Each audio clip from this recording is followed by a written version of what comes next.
students, let's continue quadratic equations 10th class. See, మనం తెలుగులోనే చెప్పుకుందాము, కానీ మనం మొత్తం ఇంగ్లీష్ వర్డ్స్ మాత్రమే ఏం చేస్తాం ఇంగ్లీష్ మీడియం కోసం, రైట్? సో మీరు 6th క్లాస్ నుంచి మాత్రం ఇవి నేర్చుకుంటూ వస్తున్నారు. దీన్ని రాయడం నేర్చుకున్నారు, 2 more than x, right?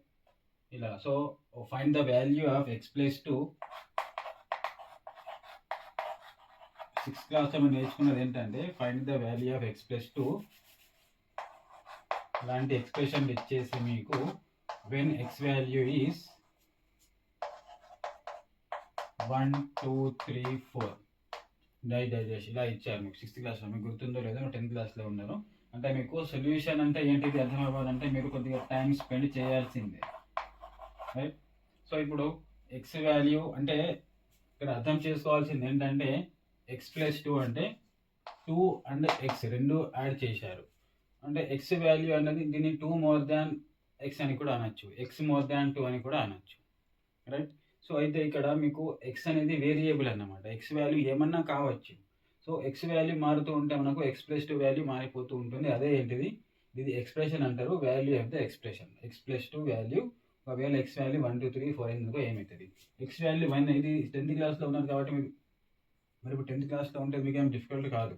x value 1 అయింది అనుకోండి, x ప్లస్ 2 వచ్చేసి 3 అవుతుంది. x వాల్యూ 2 అయింది అనుకోండి, 2 ప్లస్ 2 4 అవుతుంది. x వాల్యూ 3 అయింది అనుకోండి, 3 ప్లస్ 2 5 అవుతుంది. x వాల్యూ 4 అయితే 4 ప్లస్ 6 అవుతుంది. అంటే ఇప్పుడు x వాల్యూని బట్టి x ప్లస్ 2 ఈ ఎక్స్ప్రెషన్ వాల్యూ అనేది మారిపోతూ ఉంది.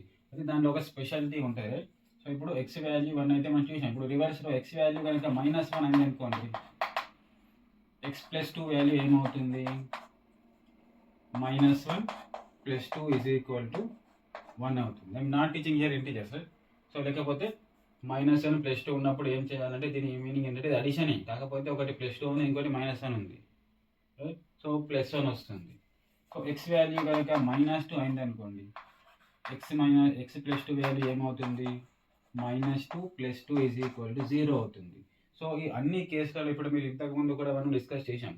ఈ అన్ని కేసులలో కూడా ఒక స్పెషల్ కేసు అన్నమాట 0 అనేది.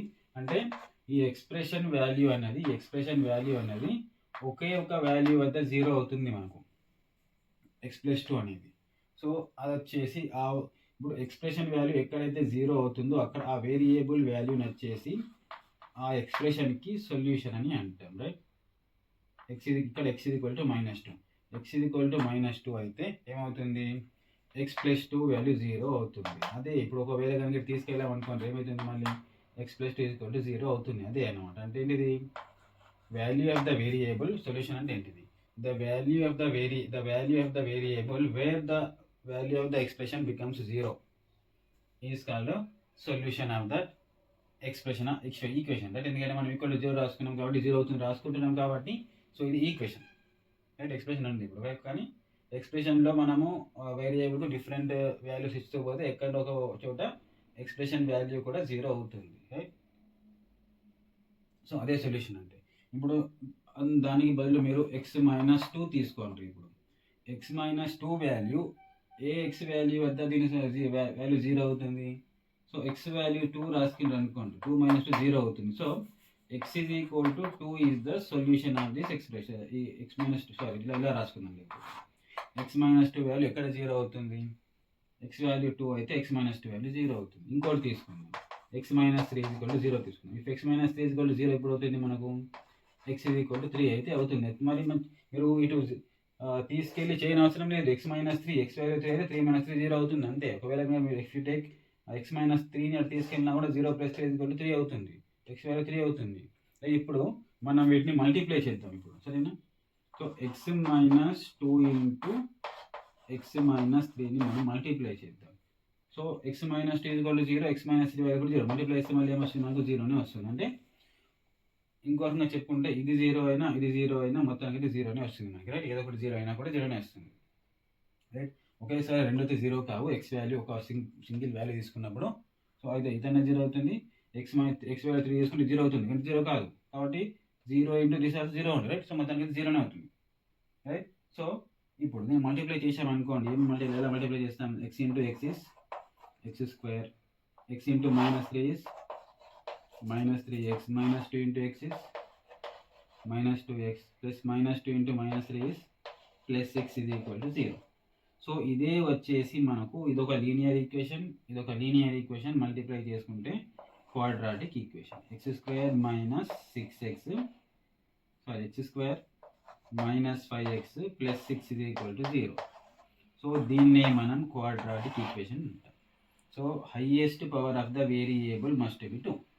ఒకవేళ 2 లేదనుకోండి క్వాడ్రాటిక్ ఈక్వేషన్ కాదు. ఒకవేళ పవర్ 1 ఉందనుకో ఇది లీనియర్ ఈక్వేషన్ అన్నమాట. వేరియబుల్ ఎక్స్, ఇది కూడా లీనియర్ ఈక్వేషన్. దీన్ని మల్టిప్లై చేస్తున్నాం క్వాడ్రాటిక్ ఈక్వేషన్ వస్తుంది. సో పవర్ వచ్చేసి 2 ఉంటుంది. సింపుల్ ఎక్కడన్నా మీకు ఇలా ఇచ్చారనుకోండి x cube minus x square plus 6x plus 7 is it a quadratic equation? No, it is not a quadratic equation, right.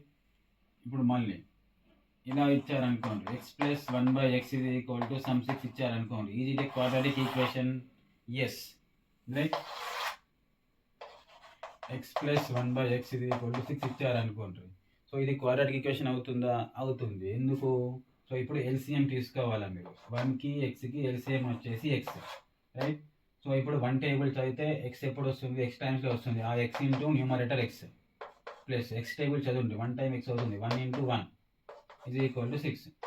So X square plus 1 is equal to 6x. డినామినేటర్లో ఉన్న X అటు తీసుకెళ్తే 6x అవుతుంది. So ఇప్పుడు ఏం చేయండి? X square 6xని లెఫ్ట్కి తీసుకొస్తున్నాం. 6x square minus 6x plus 1 is equal to 0. So ఆటోమేటిక్గా మీకు అర్థం అవ్వాలి. ఇది ఇలా కనిపిస్తే ఏమవుతుంది? క్వాడ్రాటిక్ ఈక్వేషన్ అవుతుంది. అలా కాకుండా ఇలా ఇచ్చాడు అనుకోండి, మీ టెక్స్ట్ బుక్లో ట్రై చేసిలో ఉంది X square plus 1/x square is equal to 3 ఇచ్చాడు అనుకోండి. ఎక్స్ ఉన్నప్పుడు ఇక్కడ ఎక్స్ స్క్వేర్ అయింది. ఎక్స్ స్క్వేర్ ఉంటే మళ్ళీ ఎల్సిఎం ఇస్తే ఏమవుతుంది? ఇది సేమ్గా మీరు డైరెక్ట్గా ఇప్పుడు ఈ ప్రాబ్లం చేసిన తర్వాత ఈ ప్రాబ్లం ఆటోమేటిక్గా వచ్చేయాలి. ఇప్పుడు ఏమవుతుంది? ఇది ఎక్స్ పవర్ 4 అవుతుంది. సో మైనస్ ఇది అడిగితే మైనస్ 3x స్క్వేర్ అవుతుంది ప్లస్ 1 is equal to 0 అవుతుంది.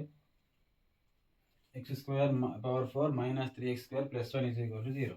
సో ఇది ఏమవుతుంది? ఇది క్వాడ్రాటిక్ ఈక్వేషన్ కాదు, రైట్. ఒకవేళ కనుక రెండు వైపుల ఎక్స్ప్రెషన్ ఉన్నాయనుకోండి సింప్లిఫై చేసుకోవాలి. మనం మళ్ళీ కంటిన్యూ చేద్దాం, రైట్.